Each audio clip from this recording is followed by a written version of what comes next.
Anderson coming to you from our classroom again. I am sitting by the tree. I have a story for me to read to you today. I hope you enjoy it. I hope you don't know this particular title. It's one of my favorite books. You guys know that I have a dog, Milo, and I love lots of books about dogs. And I found this one today on the shelf that I thought you would enjoy. The title of the story is titled Unlovable by Dan Yacarnero. I'm gonna read it to you. Alfred was unlovable. At least that's what the cat told him every chance he got. You've got the ugliest mug I've ever seen. No one could love you. Alfred tried his best to ignore the remarks, but it was difficult, especially since the cat had taught the parrot to say, unlovable, squawk, unlovable, whenever Alfred would walk by. The goldfish gurgled in agreement. Bloop, bloop.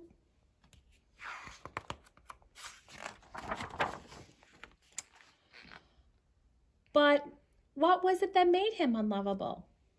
His snoring? Or the way he ate? His little curly tail?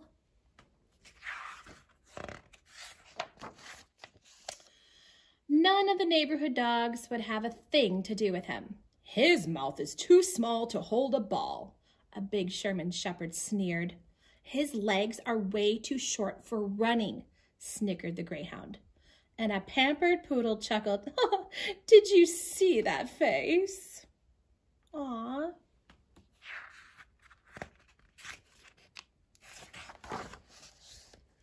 Beat it, Shrimp, growled the Doberman. You couldn't even scare a mailman. Aww. Alfred didn't like staying in the house since the cat was always making fun of him, the parrot was always squawking, unlovable, and the goldfish was always gurgling in agreement. So Alfred spent most of his time alone in the backyard.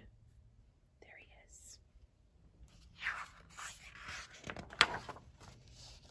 One day, a new family moved in next door. Alfred tried to see if they had a dog who might be his friend, but he was too little to look over the fence.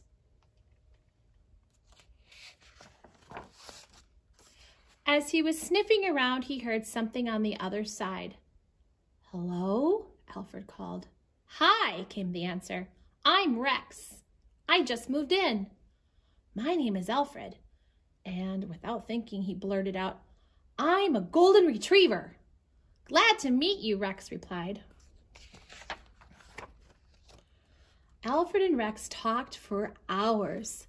Alfred said he liked sleeping in the sun, dog food, and scratching. Rex did too.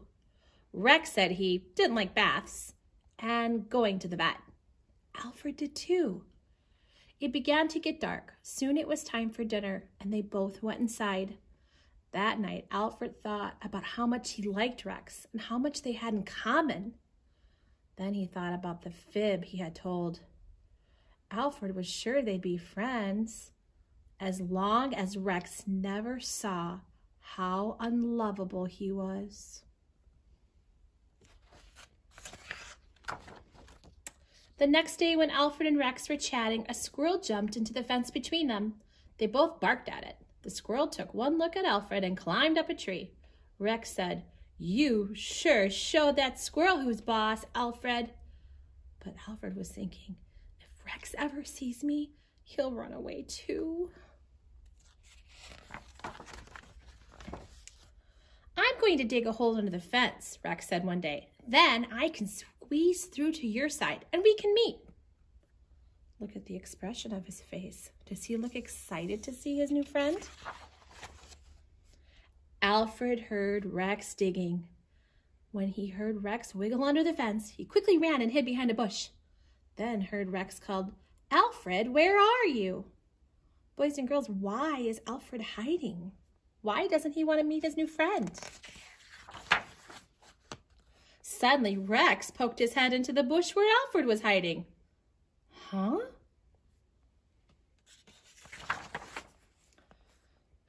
You look gasped Alfred. Wow, this is great, said Rex. You're not a golden retriever after all.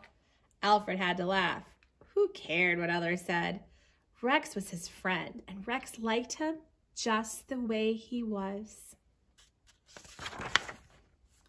Together, Alfred and Rex ran. They jumped, they played, and Alfred never felt unlovable again.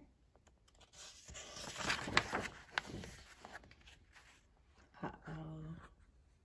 So great to have friends. I love this story. We are such a great group of friends too. Maybe you could have mom or dad talk to you about a time where you could maybe FaceTime one of your friends so you could talk to them and tell them how much you miss and love them too. Have a great one. We'll talk to you soon. Bye-bye.